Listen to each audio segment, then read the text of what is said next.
ঢাকা মহানগর দক্ষিণ বিএনপির আহ্বায়ক কমিটির সিনিয়র যুগ্ম আহ্বায়ক, ঢাকা ৫ আসনের মাটি ও মানুষের নেতা আলহাজ নবিউল্লাহ নবী।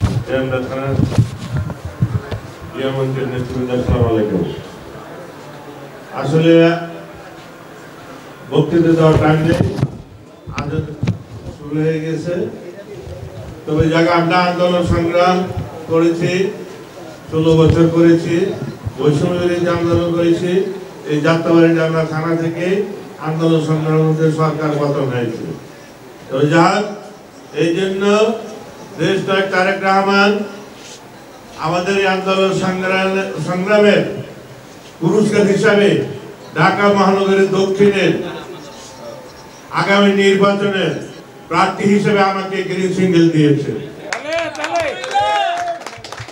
ঢাকা মহানগর দক্ষিণে এখনো পর্যন্ত আর কাউকে গ্রিন সিগন্যাল দেয়নি, একমাত্র নবিউল্লাহ নবীকে দিয়েছে। আমাদের এটা পুরস্কার হিসেবে আগে ঘোষণা করেছে। এই অঞ্চল থেকে আন্দোলন সংগ্রাম হয়। আজকে যদি এই যাত্রাবাড়ি ডাঙ্গা থানা থেকে এই গত বৈষম্য বিরোধী আন্দোলন সরকার পতন না হতো, তাহলে আজও এদেশে স্বৈর শাসনের পতন হতো না। সেই পুরস্কার হিসাবে আপনাদের এই নেতা বা ভাই বলেন নবিউল্লাহ নবীকে দেশ নায়ক তারেক রহমান উপহার দিয়েছেন এবং এই এলাকার আগামী নির্বাচন প্রার্থী হিসেবে কাজ করার নির্দেশ দিয়েছেন। এখন তারেক রহমান কিন্তু আমাদের বিগত আন্দোলন সংগ্রামের বক্তব্য শেষ হয়ে গেছে, এখন কিন্তু নতুন পর্ব শেষ হয়েছে। নির্বাচনকে সামনে রেখে এই নির্বাচনকে বানচাল করার জন্য জামাত কিছু গোষ্ঠী তারা কি দাবি নিয়েছে, পিয়ার পদ্ধতি। এগুলি আমার বাপের বয়সের নামও শুনি না, এই দেশের জনগণের নাম জানে পিয়ার পদ্ধতি কি।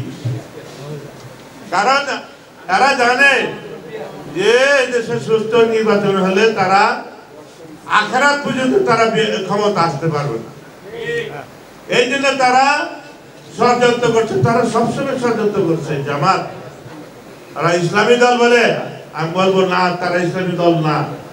তাদের দলের মধ্যে কয়টা আলেম মাওলানা কতজন বুজুর্গ ব্যক্তি আছে, একজনও নাই।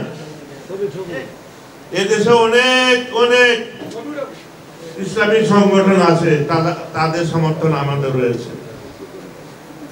ইনশাআল্লাহ আগামী নির্বাচনে জামাত যতই ষড়যন্ত্র করুক, আমি লগে 96-এর এই ভোটের রাজনীতিতে ষড়যন্ত্র করেছিলেন, এবারও তারা আবার আওয়ামী লীগের সাথে আঘাত করে তারা ষড়যন্ত্র করছে কিভাবে বিএনপি কে পরাজিত করা যায়। তারা ক্ষমতা আসার রাজনীতি করে না, তারা জানে তাদের ভোটের সংখ্যা অতি কম। এই জন্য তারা যে আওয়ামী লীগ তাদের বুদ্ধিজীবী ইসলামী চিন্তাবিদ আওয়ামী লীগের নেতা জামাতের নেতাদেরকে, বড় বড় নেতাদেরকে মিথ্যা অপবাদ দিয়ে, মিথ্যা মামলা দিয়ে রাজাকার যুদ্ধাপরাধী হিসেবে তাদেরকে ফাঁসি দিয়েছে। তাদের রক্তের উপর দিয়ে তারা বিশ্বাসঘাতকতা করছে। যাক, তারা সবসময় বিশ্বাসঘাতকতা করবে এবং ষড়যন্ত্র করবে। সেই ষড়যন্ত্রকে আমরা রুখে দাঁড়াবো এবং আমরা আগামী নির্বাচনে সারা বাংলাদেশে আবার আমাদের ঢাকা ৫ আসনে এই জামাতকে এমন জাত ভাঙ্গা জবাব দেব, এই এলাকা থেকে জামাতের কোনো আর অস্তিত্ব থাকবে না। ভাই আমার, আমরা স্বৈরাচারী সরকারের বিরুদ্ধে আন্দোলন করি, সংগ্রাম করি, জেল খাটি। আমরা আমাদের আন্দোলনকে তারা বিক্রি করে দেয়, আমাদের এই পূর্বাঞ্চলের সংগ্রামকে তারা বিক্রি করে দেয়। তারাই নাকি আন্দোলন সংগ্রামের মধ্যে দিয়ে তারা সরকার করতে পারে। কয়জন লোক আছেন আপনারা আমাদের ঢাকা ৫ আসনে?